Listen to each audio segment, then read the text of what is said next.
తర్వాత అక్కడికెళ్ళిన మేడం వాళ్ళ లాస్య మేడం వాళ్ళ ఫ్యామిలీ మెంబర్స్‌లో ఒక ఫ్యామిలీ మెంబర్స్ మనతోటున్నారు. వాళ్ళని అడుగుదాం. యాక్సిడెంట్ కాకముందు నుంచే 108 మేము కాంటాక్ట్‌లో ఉండే. అంటే కాల్‌లోనే ఉండి కాన్ఫరెన్స్‌లో ఉండి మాట్లాడుతుండే. తన అంబులెన్స్ ఆయన ఏం చెప్పిండు అంటే, బాబు అయితే బాగున్నాడు. ఈ ఫ్రంట్ సీట్‌లో కూర్చున్న ఆమె ఏం లేదు అంటే, చెక్ చేయండి భయ్యా ఒకసారి అని చెప్తే, చెక్ చేసి పల్స్ చెక్ చేసిండు.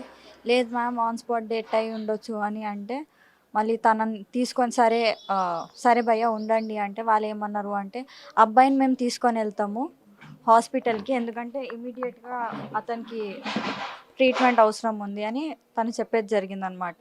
భయ్యా అయితే నేను అంబులెన్స్ అతనికి చెప్పాననమాట. తీసుకెళ్తే ఇద్దరిని తీసుకొని వెళ్ళండి, లేకపోతే ఉండండి అంటే, లేదు డెడ్ బాడీని ఏ హాస్పిటల్‌లో చేర్చుకోరు ఇప్పుడు, తీసుకుపోయినా వేస్ట్ అని అంటే, అప్పుడు నేను తనకి ఎక్స్‌ప్లెయిన్ చేసి, తను ఒక ఎమ్మెల్యే ఆర్డినరీ పర్సన్ కాదు అని చెప్తే, అంబులెన్స్ ఎవరైతే అటెండర్ ఉంటారో ఆయన డ్రైవర్‌ని కిందికి పిలిచి, వాళ్ళు సెర్చ్ చేసి గూగుల్‌లో గిట్లా చూసారేమో, అవును తను ఎమ్మెల్యేనే, రూలింగ్ ఎమ్మెల్యే ఉంది అని. ఏ టైంకొచ్చింది మేడం మీరు? ఆహ్, మీరు అసలు అంబులెన్స్ పర్సన్ తోటి ఎప్పటి నుంచి కాంటాక్ట్‌లో ఉన్నారు?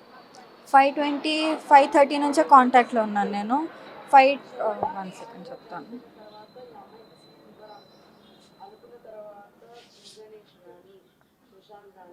మీరు ఒకసారి ఒక్క నిమిషం నేను చెప్తాను లొకేషన్ పంపించింది. 5:26కి నేను అతనికి లొకేషన్ పంపించాననమాట. Correct location. అంబులెన్స్ అంబులెన్స్ అతనికి. అప్పటికి అతను కాల్‌లోనే ఉండే. ఎవరైతే ఆహ్, ఆకాష్ కాల్ చేశాడో మాకు, అతను లొకేషన్ పెట్టేశాడు. అయితే అంబులెన్స్ ఇప్పుడు మీకు అతనికి చెప్పినప్పుడు మేడంకి మంచిగానే ఉందని చెప్పేసినారా? లేకపోతే ఆ! తను తను అసలకి అబ్బాయి ఏమనుకుండంటే, అతను ట్రై చేశాడు లేపడానికి నేను కాల్‌లో ఉన్నప్పుడే.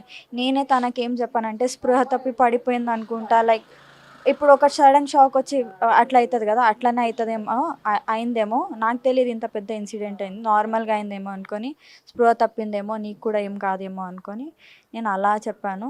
సో, దాని తర్వాత అంబులెన్స్ ఆయన దిగి చూసి, వాళ్ళు మళ్ళీ వెయిట్ చేశారు మా తమ్ముడు వాళ్ళు వెళ్ళేదాకా. ఫస్ట్ స్పాట్‌కి మా తమ్ముడెళ్లారు.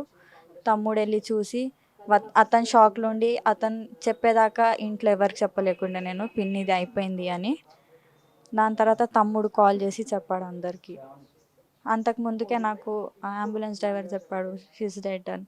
అయినా ఫ్యామిలీ ఫుల్ సడన్ షాక్‌లో వెళ్తదని ఏం చెప్పకుండా గమ్మునుండి మళ్ళీ తమ్ముడు స్పాట్‌కెళ్ళి మొత్తం చెక్ చేసి కన్ఫర్మ్ చేసుకున్నాకనే అందరు ఫ్యామిలీ మెంబర్స్‌కి చెప్పడం జరిగింది. మళ్ళీ దాని తర్వాత ఇక్కడి నుంచి ఇక్కడికొచ్చాక మేము పటాన్ చెరు అమిత హాస్పిటల్‌కి తీసుకొని వెళ్ళిండే అనమాట పోలీస్ వాళ్ళు.